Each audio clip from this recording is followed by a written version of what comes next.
Hey guys, it's Bree, and today's video is brought to you by sssocial. Are you a fan of K-pop boy group ONEUS? If you are, you might know their recent title track from their album Malice called Same Scent.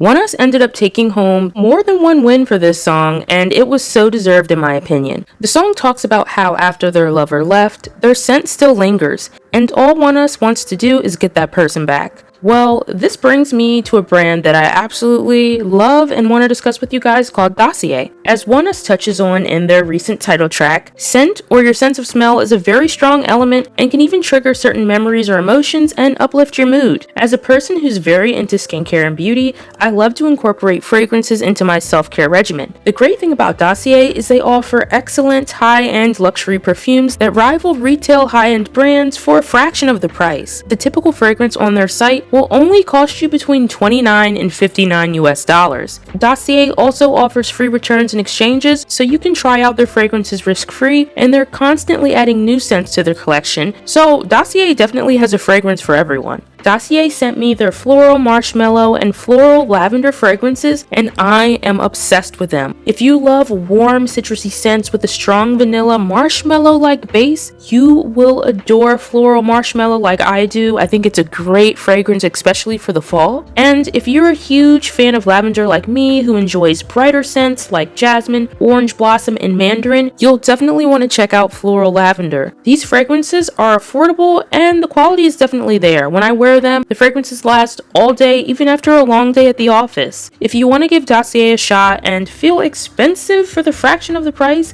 like picture how luxurious ONEUS looked in the Same Scent music video. That could be you, bestie. Find your signature scent with sssocial. You can use my discount code BREESEASONE5 at sssocial.co for 5% off. Thanks sssocial, and now let's get right into the video.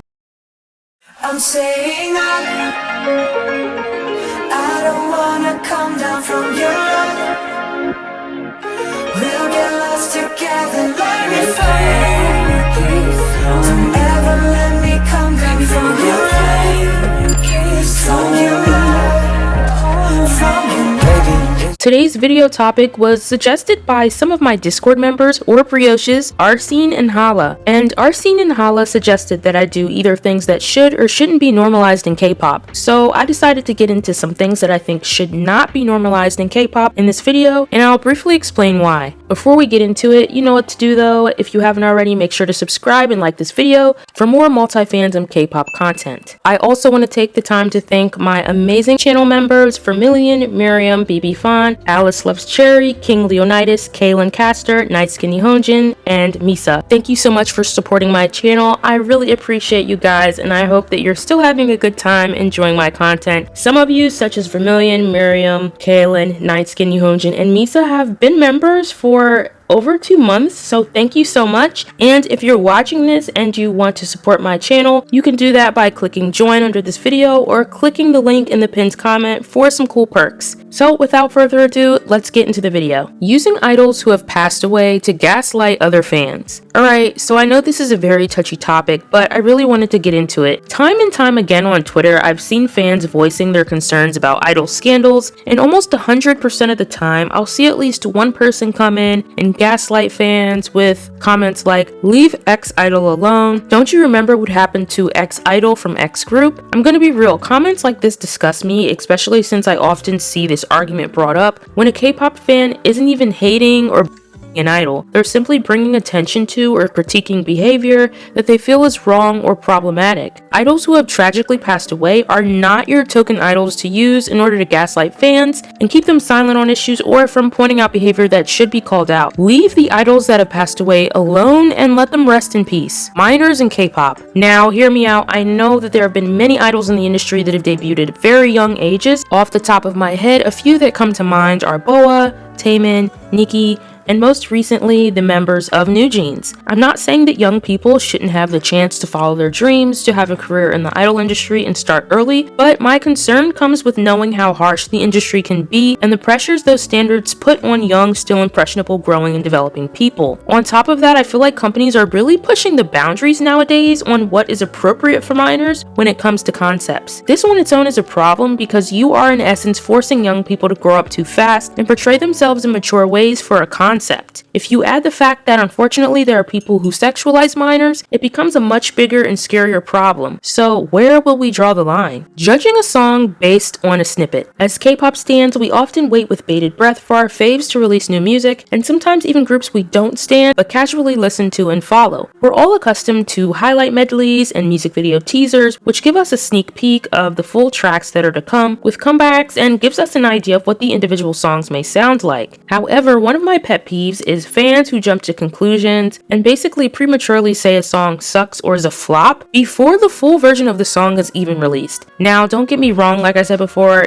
I do think that you can kind of get a feel for what a song will be like and kind of guess maybe if you'll like it or you won't like it, but I don't know. People being super negative over 15 seconds of a song really annoys me, and I guess this comes with some of the overall negativity I see in the K-pop fandom. It's like some K-pop stans almost hope that a highly anticipated comeback will suck just so they have something to complain about. What I'm saying is, it doesn't hurt to wait until the full song is released before you go around saying X song is trash or X idols or X group's comeback is gonna suck. Dating scandals. Another thing that shouldn't be scandalized at all is the occurrence of idols dating. Now, I think there has been some progress with this, especially among the fandom space. For example, with the leaked alleged pictures of Jennie and V, surprisingly, most of the comments I've seen online from both ARMYs and Blinks and even stans that aren't diehard fans of either group have been pretty tame. Most of the comments I've seen were fans more concerned about the fact that these two idols' privacy was being jeopardized, and they really didn't care that the two idols were allegedly dating. I think the fact that BTS and Blackpink are like the biggest K-pop groups with the biggest fandoms is really telling, and I hope that this behavior when it comes to idols dating continues, so dating quote scandals become a thing of the past. Inserting BTS into everything or using BTS to hate on or discredit other groups. Alright, so this is like a two-pronged opinion and it might make some people mad, but here we are. I started getting into BTS heavily around 2015 or 2016, but now I'm more of a casual ARMY. BTS worked very hard and deserve all of the success that they have, but sometimes what really bugs me is the way some toxic ARMY, not all ARMY, insist on inserting BTS into any and every thing. Here's an example. Some of you may have heard of the YouTuber Dream. He recently did a face reveal and was trending on Twitter. Personally, I don't watch Dream and couldn't really care a thing about his content, so I didn't really care that he was doing a face reveal. However, here comes some ARMY insisting that if it were V who was a YouTuber and did a face reveal, with his good looks, he would have really broken the internet. I was just like, what does situation A have to do with situation B? And don't get me wrong, I saw some other people on Twitter jokingly saying things like, for example, retweet for Taemin and like for Dream to indicate who you think is more attractive, but starting this whole narrative about how things would be different if V was a YouTuber was just ridiculous and completely irrelevant to me. Another instance that I don't think should be normalized is people using BTS to discredit other groups. I saw a tweet that basically said that any group under HYBE is privileged to be there because of BTS's success, and they also implied that someone not acknowledging BTS was unacceptable. At the time, I had no idea what this was about and who OP was taking a shot at, but later on, I found out all of this came about because Dino, Hoshi, and DK of 17 posted a dance cover to the song Rush Hour by Crush featuring Hobie. Apparently, Crush was tagged in the post, but Hobie wasn't. Toxic ARMY claimed the members of 17 were ungrateful and wrong for not tagging J-Hope, saying that 17 would basically be nobodies if HYBE hadn't acquired Playtist, and that they basically owed BTS for their success. Yes, all of this over an Instagram post. This was funny to me for a few reasons.